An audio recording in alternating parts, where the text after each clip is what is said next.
काय होणार आहे, वर्किंग ऑफ पेल्टॉन व्हील मध्ये काय होतं, तर जे काही वॉटर असणार आहे ते थ्रू दॅट पेनस्टॉक और थ्रू दॅट कॅन्डूट काय होणार आहे, त्या बकेट वरती जाऊन इम्प्लिमेंट होणार आहे. नेक्स्ट काय, nozzle arrangement at the end penstock helps the water to accelerate and it flow out at high speed jet with high velocity and discharge. म्हणजे तिथं जो काही एंड पॉइंट आहे, ठीक आहे, जसं आपण पेल्टॉन व्हील मध्ये बघितलेला हा जो काही एंड पॉइंट आहे, तिथं ज्या वेळेस आपल्याला एक प्रेशर किंवा एक जेट वॉटर तयार होईल, त्या जेट वॉटरमुळे काय होणार आहे, तिथल्या प्रेशरमुळे हे जे काय जो काय पेल्टॉन व्हीलचं जे काय टर्बाईनचं जे काय रनिंग पार्ट आहे किंवा जो काही रोटरी पार्ट आहे तो काय होणार आहे, रन होणार आहे. ठीक आहे. नेक्स्ट आहे बघा, the jet will hit the splitter of the bucket which will distribute the jet into 2 holes bucket and will start revolving. मग त्याच्यानंतर काय होणार आहे, ज्यावेळेस तो जो काय प्रेशर आहे त्याच्यावरती इम्प्लिमेंट होईल आणि त्याच्यानंतर त्याचे जे काय 2 डोअर्स म्हणतात, तुम्हाला मी काय सांगितलं होतं, जे काय 2 डोअर्स असणार आहेत ते जे काय ओपन होणार आहेत, त्यावेळेस काय होणार आहे, ते डोअर ओपन झाल्याच्या नंतर त्यात वॉटर इन्सर्ट होणार आहे आणि त्याच्यामुळे त्याच्यावरती प्रेशर येऊन ते जे काय रनर आहे तो काय होणार आहे, रिव्हॉल्विंग व्हायला किंवा रोटेटिंग व्हायला स्टार्ट होणार आहे. नेक्स्ट काय पॉइंट आहे, the kinetic energy of jet is reduced when it Heights the bucket and also due to spherical shape of bucket the directed jet will change its direction and task U-turn fall into tail race. मग त्याच्यानंतर काय होणार आहे, ज्या वेळेस इथलं rotation complete होईल त्यावेळेस तो काय होणार आहे, यू टर्न घेणार आहे. यू टर्न म्हणतो आपण बघा असं, हा जो काय शेप आहे, हा शेप वरती तुम्हाला दिसतोय बरोबर, जे काय केसिंग आहे त्याचा जो काय शेप आहे त्याच्यामध्ये काय होणार आहे, टर्न होणार आहे आणि त्याच्यानंतर मग काय होणार आहे, त्या बकेट मधलं पाणी काय होणार आहे, खाली टेल रेस कडे पडणार आहे आणि ते काय होणार आहे, डिस्चार्ज होणार आहे. म्हणजे अशा पद्धतीने काय होतं, तर हा जो काय पेल्टॉन व्हील टर्बाइन आहे तो काय होतोय, वर्क होतोय. ठीक आहे. नेक्स्ट त्याच्यामध्ये 2 पॉइंट दिलेत बघा. In general the inlet angle of jet is in between 1 degree to 3 degree. After hitting the bucket deflected jet angle is in between 165 degree to 170 degree. म्हणजे ज्यावेळेस तो नॉर्मल पोझिशनला असतो, जो काही बकेट असेल किंवा जो काही रनर असेल, ज्यावेळेस तो नॉर्मल पोझिशनला असतो त्यावेळेस त्याच्यामधला जो काही अँगल असेल किंवा तो जो काही डिफ्लेक्टिंग अँगल असेल तो 1 डिग्री टू 3 डिग्री असतो नॉर्मली. पण ज्या वेळेस त्या बकेट किंवा तो जो काही रनर असेल त्याच्यावरती जेट अप्लाय केलं जाईल, jet means high pressure of water, ज्यावेळेस अप्लाय केलं जाईल त्यावेळेस तो 165 टू 170 डिग्रीने काय होतो, चेंज होतो, त्याच्या इन बिटवीन चेंज होतो आणि त्याचं रोटेशन स्टार्ट होतं. नेक्स्ट पॉइंट काय, the water collected in tail race should not submerge the Pelton wheel in any case. म्हणजे टेल रेस मध्ये जे काय वॉटर कनेक्ट झालेलं आहे ते कधीच सबमर्ज होत नाही किंवा परत युटिलाइज होत नाही, त्या पेल्टॉन व्हील वरती परत युटिलाइज होत नाही, ते डायरेक्ट टेल रेस थ्रू त्याचा डिस्चार्ज होतो. नेक्स्ट पॉइंट काय सांगितलं बघा, to generate more power 2 Pelton wheel can be arranged to a single shaft or 2 water jets can be directed at a time a single Pelton wheel. म्हणजे जे काय single पेल्टॉन wheel असणार आहे किंवा जो काय शाफ्ट असणार आहे त्याच्यावरती ऍट अ टाइम आपण काय करू शकतो, 2 पेल्टॉन व्हील अरेंज करू शकतो किंवा 2 जेटने आपण एका सिंगल पेल्टॉन व्हील वरती काय करू शकतो, प्रेशर अप्लाय करू शकतो. तर this is the basic working of a Pelton wheel turbine which is used in high head power generation. सर्वांना समजते? Hello sir. हा बोला सर, पहिला पॉइंट रिपीट करा. फर्स्ट पॉइंट रिपीट करायचा ह्याच्यामधला का? नाही सर, ह्याच्या अगोदरच्या स्लाइड. ह्या स्लाइडचा हा पॉइंट. हो सर. ओके. तर बघा, ज्या वेळेस आपला जो काही रनर आहे तो ऑफ पोझिशनला असतो किंवा त्यावेळेस ज्यावेळेस तो रोटेट होत नसतो आणि त्याच्यामध्ये असणारे जे काही बकेट आहेत त्याचा जो काही अँगल असतो, इन्क्लाइंड अँगल असतो किंवा इनलेटचा अँगल असतो तो किती असतो, 1 डिग्री टू 3 डिग्री एवढा छोटासा अँगल असतो. पण ज्या वेळेस त्याच्यावरती वॉटर जेटनं प्रेशर इम्प्लाय केलं जाईल त्यावेळेस काय होतं, त्याचे 2 जे काही डोअर असणार आहेत ते स्प्लिट होत आहेत, ते स्प्लिटर असणार आहेत ते काय होतात, ओपन होत आहेत. त्याच्यामुळे काय होतं, त्याच्यामध्ये वॉटर प्रेशरली इन्सर्ट होते. त्याच्यामुळे काय होतंय, तर जो काय 1 ते 3 डिग्री एवढा अँगल होता तो कसा होतोय, 165 टू 170. म्हणजे तेवढं जेट तिथं क्रिएट होते due to the pressure of that jet water. समजते? हो सर. तर अशा पद्धतीने हे पेल्टॉन व्हीलचं वर्किंग आहे. आता बघा त्याचे ऍडव्हान्टेजेस काय आहेत. So some of the advantages, some are the advantages of this Pelton wheel. Let us see first one. पहिला ऍडव्हान्टेजेस काय बघा, the Pelton turbine is the most efficient of hydro turbines. म्हणजे आपण ज्या ठिकाणी एनर्जी जनरेट करतो किंवा ज्या ठिकाणी हायड्रो पॉवर प्लांट इन्स्टॉल केलेले असतात त्या ठिकाणी हे कसं आहे, मोस्ट इफिशियंट आहे. कारण ह्याची जी काही जनरेटिंग कॅपॅसिटी आहे किंवा वॉटर डिस्चार्जिंग कॅपॅसिटी आहे ती कशी आहे, गुड आहे. त्याच्यामुळे हे जे काही पेल्टॉन व्हील टर्बाइन जे आहे ते most efficient by power generating. Next काय, it operates with a very flat efficiency curve.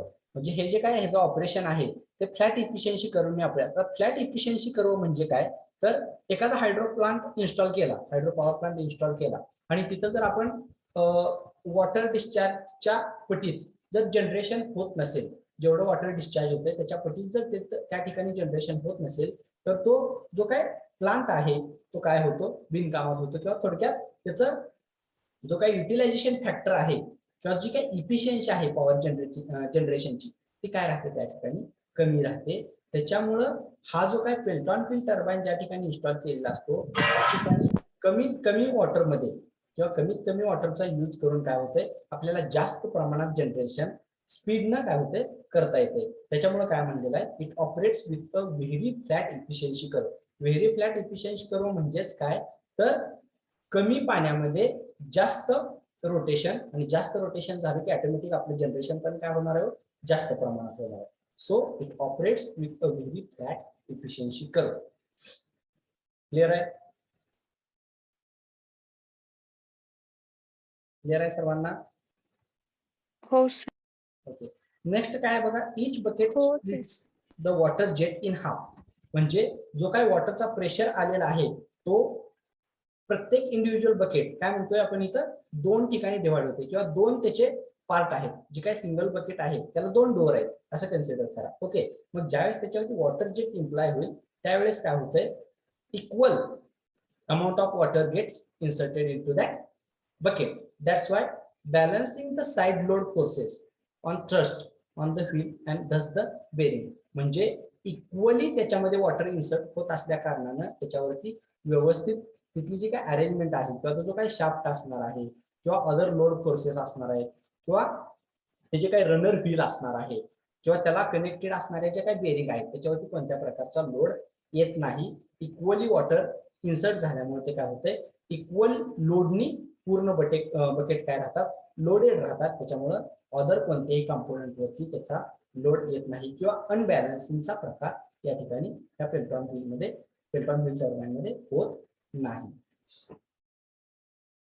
Next काय बघा, it operates on the high head and low discharge. ठीक आहे. आता मगाशी सांगितलं, जसं तुम्हाला फ्लॅट इफिशियन्सी कर्व सांगताना मी सांगितलं की या ठिकाणी आपण जो काही हेड असतो तो हाय असतो. हाय हेड असल्यामुळे काय असणार आहे, त्या पेनस्टॉक मधून येणारा प्रेशर पण काय असणार आहे, जास्त असणार आहे. आणि लो डिस्चार्ज म्हटलेलं आहे तर तिथं पाणी वाया जाण्याचं प्रमाण काय हो, कमी. कारण काय होतंय, तुमचा तो जो काय पेल्टॉन व्हील असणार आहे त्याच्यावरती इन्स्टॉल असणारी जी काही बकेट असणार आहे ती दोन वे मध्ये काय होते, स्प्लिट होते.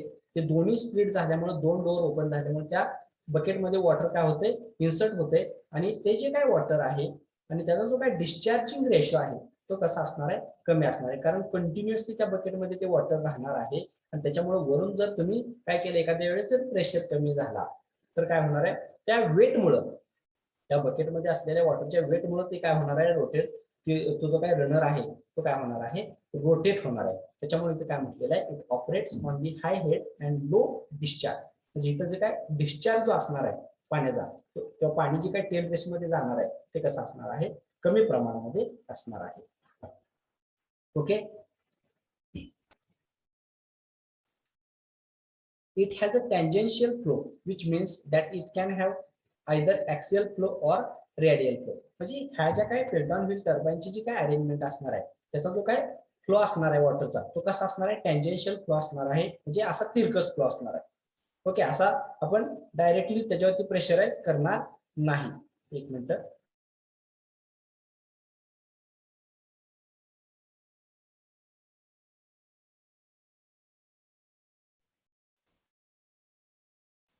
ठीक आहे. आपण काय करणार आहे, डायरेक्टली त्याच्यावरती प्रेशराईज करणार नाही. टँजेन्शियल फ्लो असल्यामुळं जरी आपण तो जो काय टर्बाईन आहे तो आपण ऍक्सियल पोझिशन मध्ये किंवा रेडियल पोझिशन मध्ये काय करू शकतो, इन्स्टॉल करू शकतो, जेणेकरून त्याचा जो काय रेशो आहे किंवा रोटेशन आहे ते काय होतील, प्रॉपर होतील. एक तर आपण असं व्हर्टिकल लाईननी त्याला काय करू शकतो, इन्स्टॉल करू शकतो, किंवा एकतर हॉरिझॉन्टल वेने इन्स्टॉल करू शकतो. आणि अकॉर्डिंग टू दॅट अरेंजमेंट आपण काय करू शकतो, वॉटरचा फ्लो काय करू शकतो, चेंज करू शकतो. जर आपला असा टर्बाईनची अरेंजमेंट अशी असेल तर त्याला रेडियली किंवा टेंजेन्शियली वॉटरचा फ्लो असणार आहे. आणि जर टर्बाईनची अरेंजमेंट अशी फ्लॅट असेल किंवा हॉरिझॉन्टल डिरेक्शन मध्ये असेल तर त्याच्या प्रपोर्शन मध्ये समोरासमोर काय करू शकतो आपण, तो जो काही नोझल आहे ते काय करू शकतो, इन्स्टॉल करू शकतो. That means it has a tangential flow, which means that it have either axial flow or radial flow. With the help of both type, that is vertical axis or with horizontal axis, we can run that Pelton wheel turbine. Pelton wheel turbine is very assemble to very easy to assemble. हे जे काय ह्याची instalment असणार आहे किंवा ह्याला ज्यावेळेस install करायचं आहे त्याची जी काय असेंब्ली असणार आहे ती कशी आहे, इझी आहे म्हणून सांगितलेलं आहे. आता काय इझी आहे, आता बघा तुम्हाला मी परत एकदा ते दाखवतो डायग्राम.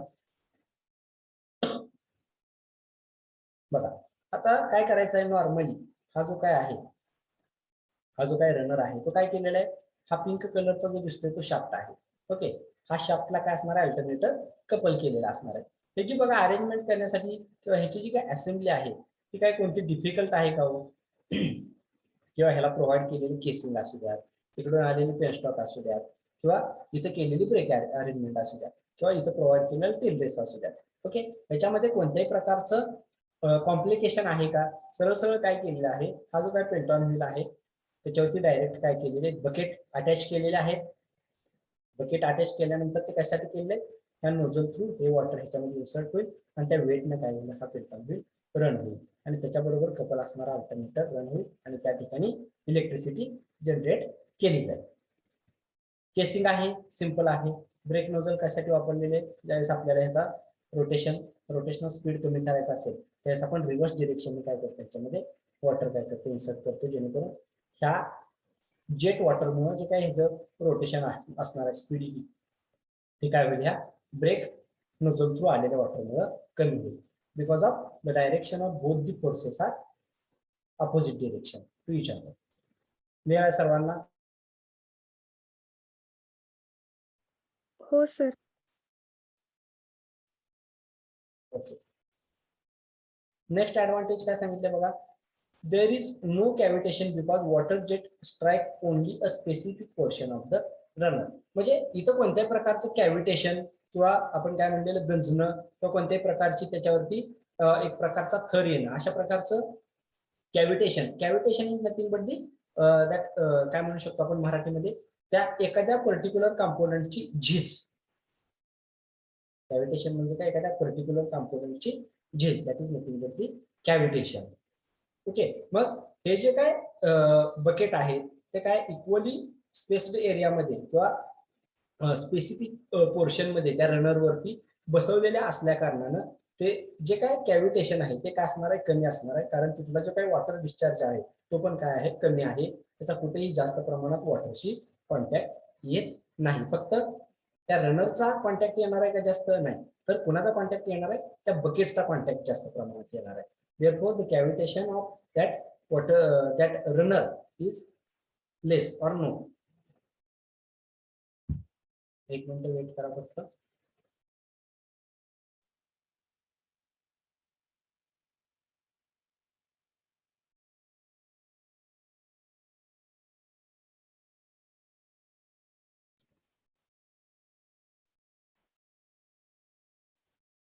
ओके, नेक्स्ट काय बघा, the overall efficiency of the Pelton turbine is high. का बरं ह्याची इफिशियन्सी हाय आहे, कारण इथं कोणत्याही प्रकारचा इफेक्ट तर नाहीच, त्याबरोबर इफिशियन्सी करून ह्याचा व्यवस्थित फॅट आहे, त्याच्यामुळं बॅलन्सिंग असणार आहे. बॅलन्सिंग नसल्यामुळे कोणत्याही प्रकारचे अदर फोर्सेस तिथे कोणत्याही प्रकारचे लॉसेस क्रिएट करणार नाही. So the overall efficiency of the Pelton turbine is high. Next आहे Pelton wheel turbine both first law and second law of motion are applied. हे जे काय ह्याचं रोटेशन होणार आहे किंवा पेल्टॉन व्हीलची जी काय अरेंजमेंट असणार आहे त्याच्यावरती जे काय मोशनचे जे काय दोन्ही लॉ आहेत म्हणजे ऍक्सियल फ्लो ऍज वेल एज रेडियल फ्लो, त्याचे जे काही दोन्ही जे काही लॉ आहेत ते ऍट अ टाइम आपण काय करतोय ह्याच्यावरती अप्लाय करतोय आणि पेल्टॉन व्हील रन करतोय. नेक्स्ट आहे the main advantages are that in this turbine the whole process of water jet striking and leaving for the runner takes place at atmospheric pressure. म्हणजे इथं जे काय प्रेशर ह्या पेल्टॉन व्हील वरती अप्लाय करणार आहोत, ठीक आहे, आणि देअर आफ्टर इथं कोणत्याही प्रकारचं प्रेशर अप्लाय करावं लागत नाही ह्याच्या रोटेशनसाठी, कारण ह्या वेटमुळं किंवा ह्याचं जे काही ऍटमॉस्फेरिक वेट आहे त्याच्यामुळे काय होणार आहे ते ऑटोमॅटिकली रन होणार आहे. आता बघा हे आपण काय करतोय दोन्ही ह्या फक्त बकेटवरती किंवा सिम्पली एका बकेटवरती काय करतोय वॉटर अप्लाय करतोय आणि ह्या बकेटवरती कुठे वॉटर अप्लाय केलेलं आहे का किंवा ह्या बकेटवरती कुठे वॉटर अप्लाय केलेलं आहे का, ह्या बकेटवरती कुठे वॉटर अप्लाय केलेलं आहे का. तर ह्याच्यामध्ये एकदा जर वॉटर इन्सर्ट झालं तर ते काय होतं एक पर्टिक्युलर वेट अचीव करते आणि त्या वेटमुळे काय होते ऑटोमॅटिक ह्या बकेट काय होतात रोटेट व्हायला स्टार्ट होतात. त्याच्यामुळं हे काय आहे ऍडव्हान्टेजेस काय सांगितलं तुम्हाला तर the process of water jet striking and leaving for the runner takes place at atmospheric pressure. म्हणजे ह्याच्यावरती येणारे जे काय वॉटर जेट स्ट्राईक आहे तो कसा असणार आहे ऍटमॉस्फेरिक प्रेशरला त्या ठिकाणी असणार आहे. ओके, समजते सर्वांना? हो हो सर. सर. हो सर. हो सर.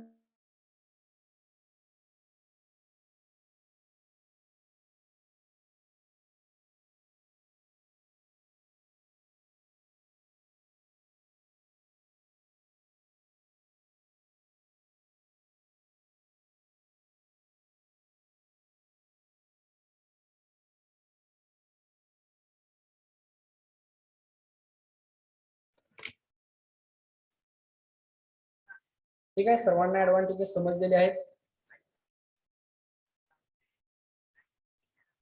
हो सर. ओके, नेक्स्ट आहेत बघा disadvantages. The efficiency decreases very quickly with time. आता ह्याची इफिशियन्सी डिक्रीज होते म्हणून सांगितलेलं आहे. एक तर तो फ्लॅट इफिशियन्सीला रन होतो म्हणून पहिल्यांदा आपण त्याला ऍडव्हान्टेजेस मध्ये सांगितलेलं आहे. आता काय म्हणलेलं आहे बघा, the efficiency decreases very quickly with time. आता व्हेरी क्विकली याची इफिशियन्सी कशी डिक्रीज होणार आहे बघा, परत एकदा मी डायग्राम वरती जातो. आता जर सपोज या सिस्टीम मध्ये काहीतरी फॉल्ट झाला, ठीक आहे, या सिस्टीम मध्ये काय फॉल्ट झाला किंवा त्या बकेट मध्ये काहीतरी फॉल्ट झाला, त्याच्या काय त्याला अटॅच असणाऱ्या बकेट आहेत त्याच्यामध्ये जर काय फॉल्ट झाला, सपोज एखादी बकेट इथून लूज झाली किंवा निघून पडली सपोज, तर काय होणार आहे हो, तर ज्या वेळेस पण इथली एखादी बकेट त्याच्यापासून बाजूला होईल किंवा इकडे काहीतरी प्रॉब्लेम कॉज होईल त्यावेळेस इथलं जे काय रोटेशन असणार आहे ते रोटेशन कंटिन्युअस राहणार आहे का. जसं जर आपण तुम्हाला जर पर्टिक्युलर एखादं एक्झाम्पल द्यायचं झालं तर एक फॅन. आता एक फॅन कसा असतो बघा, तुमचं जर सप्लाय गेल्याच्या नंतर काय होतं तो लगेचच इन्स्टंटली तो सडनली स्टॉप होतोय का, नाही होत. काय तर एक ठराविक 10-15 सेकंदांचं जे काय रोटेशन आहे ते पूर्ण हळूहळू काय होणार आहे कमी होणार आहे. पण या ठिकाणी काय होतंय जर या ठिकाणी प्रेशरच नाही दिला या ठिकाणी प्रेशर जर नाही दिला तर त्या बकेटमध्ये पाणी येणार नाही आणि त्यामध्ये पाणी नाही आल्यामुळे काय होणार आहे तो वेट अप्लाय होणार नाही. कारण ज्या वेळेस पण हा या डायरेक्शनला जातोय परत म्हणजे रिव्हर्स असा जातोय, आता ही बकेट काय झाली डाऊनवर्ड झाली, त्याच्यामुळे इथलं जे काय वॉटर आहे ते काय झालं टेल रेसला गेलं किंवा डिस्चार्जला गेलं, त्याच्यामुळे कंटिन्युअस वॉटर इथं त्या बकेटमध्ये असणं गरजेचं. जर त्यातल्या इकडून येणारे ज्या काही बकेट आहे त्याच्यामधलं जर वॉटर येत नसेल किंवा नसेल तर काय होणार आहे इकडं वॉटर असणार आहे ते ऑलरेडी काय होणार आहे टेल रेस मध्ये डिस्चार्ज होणार आहे. ओके, त्याच्यामुळे काय म्हणलेलं आहे ह्याची इफिशियन्सी विथ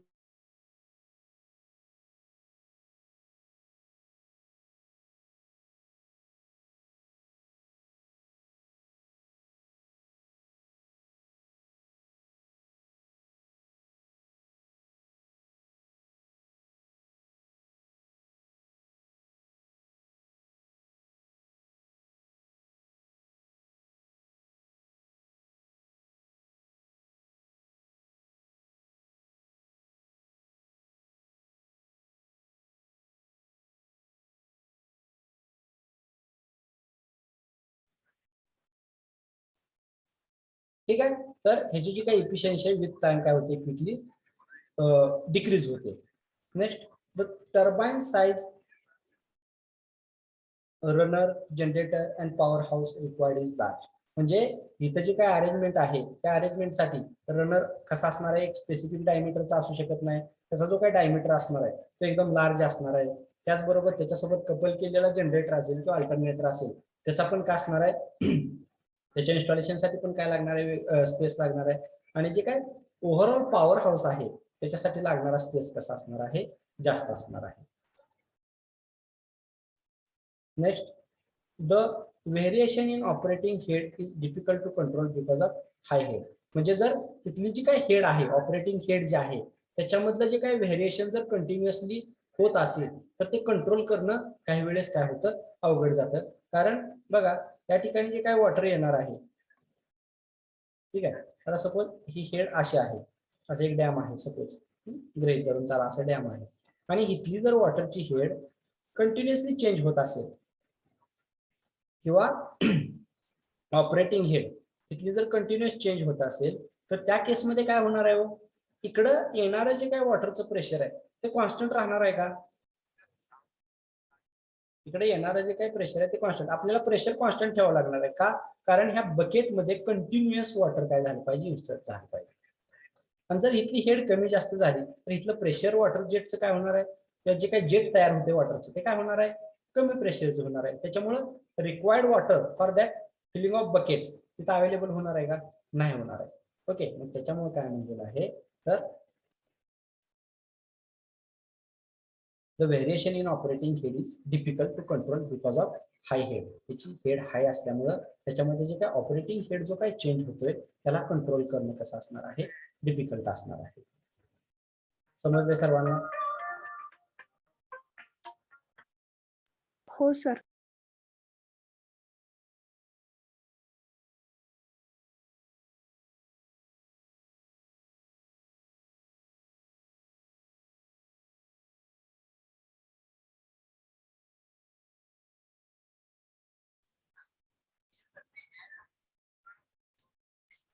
ठीक आहे.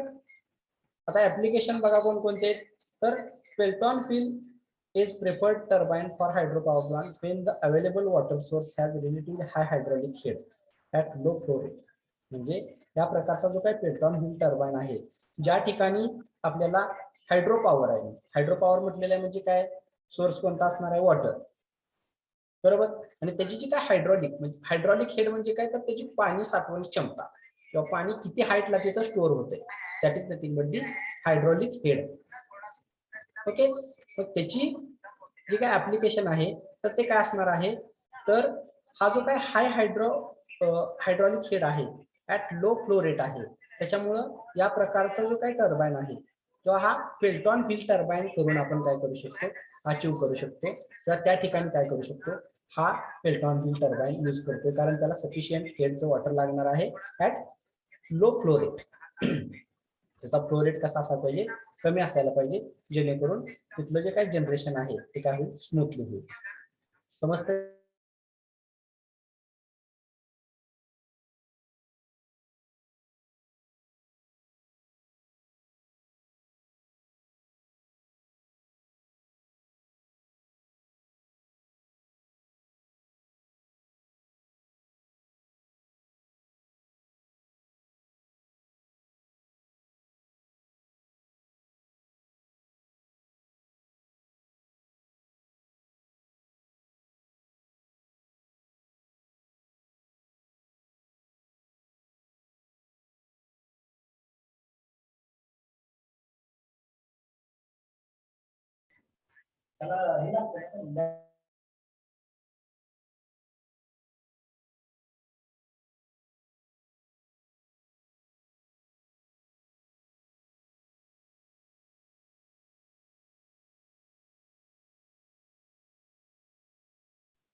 समजते का सर्वांना? हो सर. नेक्स्ट आहे बघा, in hydraulic electric power plant this is use to drive the generator of the turbine and that generator generates the mechanical energy of the turbine into electrical energy. ठीक आहे, हे काय नॉर्मल फंक्शन आहे.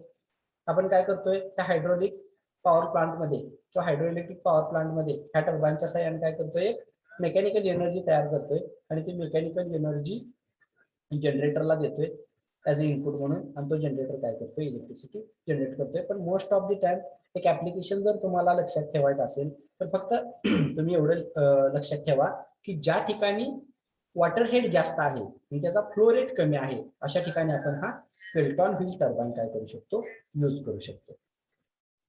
समजते सर्वांना?